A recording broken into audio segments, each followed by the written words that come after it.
Yo, welcome to Next Possession, where we talk everything women's basketball with Coach Shamika Jones. That is me. It's championship week. I look tired to me. I hope I don't look tired to y'all, but I look tired to me. And I am. I've been watching basketball non-stop, okay? Like, I went to church. I've gone to work. I've done certain things. I've trained. I've done all the things, right? But when I got home, if I missed a game, I'm on YouTube and I'm watching the games. Like, I am beat. I'm beat. I wouldn't change this week for anything. I watched more basketball this week than I've been able to watch in a very long time. And my playbook grew. Shout out to all the coaches out there. My defensive mind grew. I learned some things, right? When you watch basketball, if you're a coach, if you're a player, even if you're a spectator and you just want to understand the game more, listen to the commentators. Like I learned some stuff today. So I know others could have learned some things today. Or this week in general. It's so much basketball. We're going to start with the champions, right? So we'll go game by game in order of the big games today. So NC State beat Duke. Now there's a common theme for all the games today. The common theme is defense wins championships. Offense wins games, defense wins championships. NC State came out and offensively they were clicking. They was getting it. I mean, it looked like it was about to be no contest. Like I was about to take a nap after the time sprung forward this morning. I had to go to the early service just so I could get home in time to watch the games. And then halftime came. And then the second half started and Duke put them clamps on. Man, when Duke decided to play defense and box out, it was a whole different ball game. Offense, everyone, share this video with all the kids you know. Offense wins games and defense wins championships. And if you don't believe that, and you didn't watch any of the games today, you could pick any game you want. All four games came down to defense. And you could see the teams that were more bought in on defense are the teams that won the championships. Duke won this game off of defense. NC State faded from the lights like they do from time to time because they're inconsistent, right? But Duke's defense went from here to here, and that changed everything. Then let's fast forward to the South Carolina game. I told y'all a couple weeks ago, South Carolina's back. South Carolina's back, right? They back. Not because they're able to score as much as they're able to score, but because they're moving together, they're working together on defense. You see them boxing out. You could see Duke holding box outs. You could see South Carolina holding box outs. Defense is what won that game. Also, Madison Booker shot away. Tough defense. Maddie ain't Maddie. And I said that before. I like Texas in the Final Four if Madison Booker shows up every game. You just don't know what Maddie you're going to get. Like, player of the year, you just don't know which version of her she's going to get. And if it's tough D or it gets hard and the mental things happen, and she ain't herself. From after the South Carolina game, right, we had the UCLA USC game. First half, USC clicking, offense clicking. They in there. Second half, honey, I don't know what Coach Corey Close told them girls at halftime, or what Captain Kiki Rice, who called the players only meeting, what she said. But they came out at halftime and their defense was clicking. Like, they put them clamps on them. You could see UCLA holding box outs. Juju went to the basket, I don't know how many times. How many blocks? How many times did Juju get her stuff blocked? Lauren Betts was in there. It's in today's game, even down to the TCU Baylor game, that came down to defense and execution, right? Defense and execution. TCU won their game. In today's game, in today's climate, everybody can score. Everybody got a trainer. Everybody's in a gym. Everybody got access to gyms 24/7. Everybody got a bag. What separates you? What separates you? I know you got a bag, but what really makes you different? Defense. And not just playing a man to man.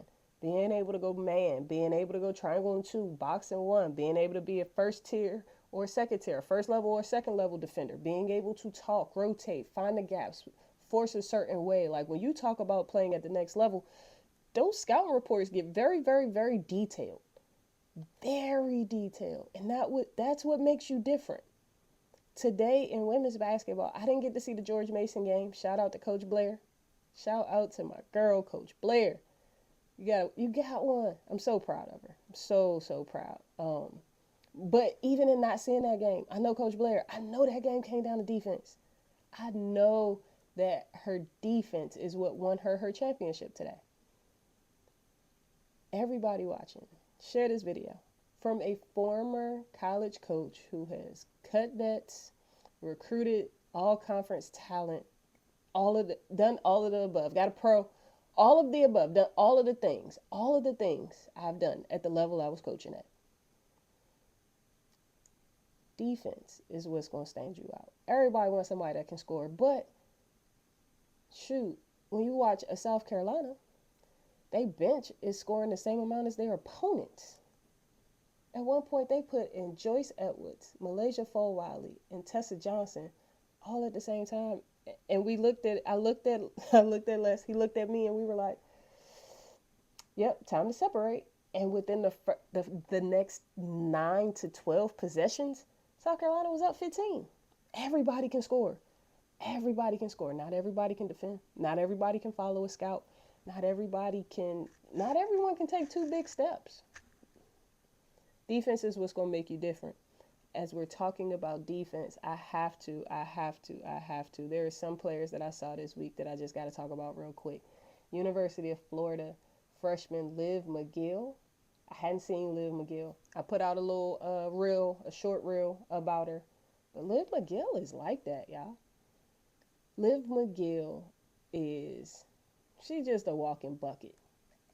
Liv McGill plays defense.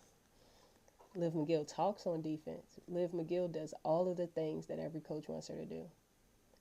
Liv McGill's problem is that Liv McGill, I'm not going to say she's afraid of the limelight, but I am going to say that she struggles with taking over or understanding that I'm her. She struggles with knowing her role and accepting it. On the team she's on, if you haven't seen Florida play, they're done for the year. They're not going to the tournament. Just go on YouTube, find some games, watch it, right? If you got the ESPN app, everything on demand. Just go watch it. Liv McGill, for Florida to win, Liv McGill has to show up every game and be her. She don't have a choice. She got to be her. Liv McGill is not her now. Florida came in, I want to say, the 12th seed, and they beat Auburn, who was the 13th seed. They beat Auburn, and they turned around and they beat Alabama. They got to LSU, and if Liv McGill would have showed up and just played with every tool in her bag, I ain't saying they would have won, but it would have been a much better game. I have coached players that have struggled with understanding that their gift is not just for them. Understanding that their gift, that God gives you gifts, right? Everybody got gifts. I don't care what you say, you got a gift. We just got to figure out what your gift is. But everybody got a gift. God gives you these gifts, and those gifts aren't for you. Your gifts are to impact others, right? I've coached players who had a gift of just being a hooper, like just being her, just being able to get it done, like multiple ways. Like I've coached some really, really talented kids or young adults. I've coached some that didn't like the fact, just didn't know how to embrace the fact that my team might be mad, but I got to take these 15, 20 shots for us to win. Like if I'm not me, right? You can't be you. Not the way that you want to be. Me being able to step into this role and step up and outshine or take the shots, hit the shots, play off the bounce, get back, find the next person, shoot this fadeaway, doing all of the things that not everybody is blessed to do, but doing all of those things and getting buckets opens the next person up. For Florida to win, Liv McGill has to do those things. And I just want to say, I said it once already this week. I just want to say one more time. If you have once you know what your gift is, use it. It is selfish of you to not use your gift. Remember, your gifts, the gifts that you have, are not for you. They are for the next person, which means you have to use your gift. You have to. Somebody might see it and grow from it. Somebody might hear about it and learn from it. Someone might see it and realize that they can do it. Or in the system of in the flow of a game, if you're on my team and I'm the shooter, I got to take these shots. Maybe me taking these shots opens up the inside, so now you can get the ball more and you can score and be effective in your role. Just remember, when you realize what your gifts are, please don't hold them hostage. I come on here and I talk about basketball because basketball and seeing it and being able to talk about it is just one of my gifts. I am shy in real life. Okay? I can talk basketball all day, but if we just talking, like, I'm pretty shy. I'm not the limelight person. The fact that I come on behind camera all the time still shocks me every day. But basketball, teaching, and sharing the knowledge is one of my gifts. Coaching is a gift. It's just a gift, so I gotta share it. Share your gifts this week. Make sure you check back in. I'm still reeling off of the defense. I told y'all before, I'm a defensive-minded coach. I'm still just going crazy about all the defense I saw this week. So make sure you check back in. We're going to go, last week, we're going to go top 10 in power rankings, and then we're going to go our predictions for March Madness. We're going to start breaking down this brackets. I'm going to explain bracketology to y'all. For all of you that don't understand it, I'm going to go ahead and explain that. So just be on the lookout. Make sure you turn on the notification button, subscribe, like. Definitely share this video. Share the video. Talk to everybody you know to hoop. Tell them they got to play defense. There is no more not playing defense. And one more thing, and then I'm going to let y'all go. As we go into AAU season, learn your offenses. Too many times this week, I watched it and I heard the commentator say it's too late in the season for players not to know their offenses. When you go to different teams, your coaches have offenses that are made and put in place to make your team successful. Learn your offenses. Learn your offenses. As a coach, when I was recruiting, I used to look for several things. I used to look at social media. I'm looking at the stands to see who your folks are, how your people carry themselves. Like, I'm looking at everything. But one of the things I needed to know for a fact is that you knew your offenses, you knew where everybody was supposed to go, that you talked on offense and defense, and that you knew how to defend and follow the scout. I needed to be on the other side of the floor so that I could see your coach draw stuff up on the board, and then I could see you carry it over from the sideline to the floor. Make sure as you go into this AAU season and your season is ending that you're all the way bought in, that you learn your offenses, that you know where you're supposed to be.